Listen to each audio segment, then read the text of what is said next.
நான் சௌந்தர்யா. நான் ஜால்நீட் அகாடமியில் திருநெல்வேலியில் ரிப்பீட் பண்ணிகிட்ருக்கேன் நீட்டுக்கு. நான் நாகப்பட்டினம்லேருந்து வந்து இங்கே ஹாஸ்டலில் தங்கி படிச்சிட்ருக்கேன்.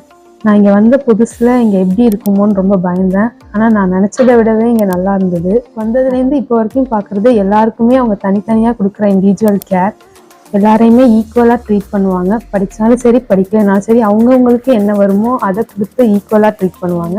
இப்போ ஒரு சிஸ்டம் வந்துச்சுன்னா அதை வந்து படிக்கிறவங்க மட்டும் ஃபாலோ பண்ணாமல் எல்லாரையுமே ஃபாலோ பண்ண வைக்கிறது, எல்லாரையுமே அவங்களோட ஹை பொட்டென்ஷியலில் இருக்க வைக்கிறதுக்கான எல்லாமே பண்ணுவாங்க. ஒரு சொல்யூஷன் நோட் எழுதுறது, அப்புறம் எரர் நோட் எழுதுறது, ஸ்கோர் நோட் எழுதுறது, அதோட இம்பார்ட்டன்ஸ்லாம் புரிய வைக்கிறது, எல்லாரையும் அதை ஃபாலோ பண்ண வைக்கிறாங்க. ஷெட்யூல் நோட்டு இது எல்லாமே இங்கே வந்து எனக்கு புதுசாக இருந்துச்சு.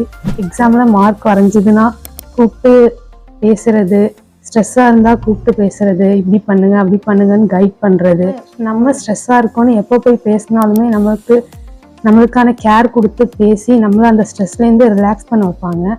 அதுவும் லாஸ்ட் டைமில் இப்போ வரைக்குமே நான் ரிலாக்ஸாக இருக்கேன்னா அதுக்கு ஜால் தான் ரீசன். அது அவங்கவுங்களுக்கு பிடிச்சவங்கன்னு மட்டும் இல்லைங்க, எல்லாருமே ஈக்குவல் தான். அவங்களுக்கு பிடிச்சவங்களா இருந்தாலும் சரி இல்லை படிக்காதவங்களா இருந்தாலும் சரி எல்லாருக்குமே ஈக்குவல் கேர் இருக்கும். இங்கே மற்ற இன்ஸ்டியூட்டை கம்பேர் பண்ணும்போது இங்கே நான் என்ன பெட்டராக பார்த்தேன்னா குரூப் டிஸ்கஷன்ஸ், ஒரு ஸ்டாஃப் சொல்லித்தர கான்செப்ட் புரியலைன்னா கூட ஃப்ரெண்டுக்கிட்ட கேட்கணுன்னா இன்ஃபர்மேஷன் கேட்டால் எவ்வளோ வேணால் டவுட் கேட்க அலோவ் பண்ணுவாங்க. அதெல்லாம் நான் இங்கே வந்து தான் புதுசாக பார்த்தேன். குரூப் டிஸ்கஷன் பண்ணும்போது இன்னுமே ஈஸியாக கான்செப்ட் புரிஞ்சிக்க முடியும்.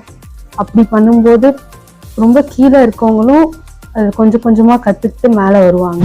நான் முன்னாடி வேறு இன்ஸ்டியூட்டில் படிச்சுட்டு தான் இங்கே வந்தேன். இப்போ ஜால்நீட் அகாடமிக்கு வந்ததுக்கப்புறம் நான் டிஃப்ரெண்ட்டாக நிறைய விஷயம் பார்த்தேன். நிறைய யூனிக்கான திங்ஸ் இருந்துச்சு. அதெல்லாம் வச்சு நான் நீட்டுக்கு நல்லா ப்ரிப்பேர் பண்ணியிருக்கேன். இப்போ வரைக்கும் நான் வந்து ஹாப்பியாக இருக்கேன். ஹாப்பியாக நீட் எக்ஸாம் எழுத போகிறதுக்கு ஜாலுக்கு தேங்க்ஸ்.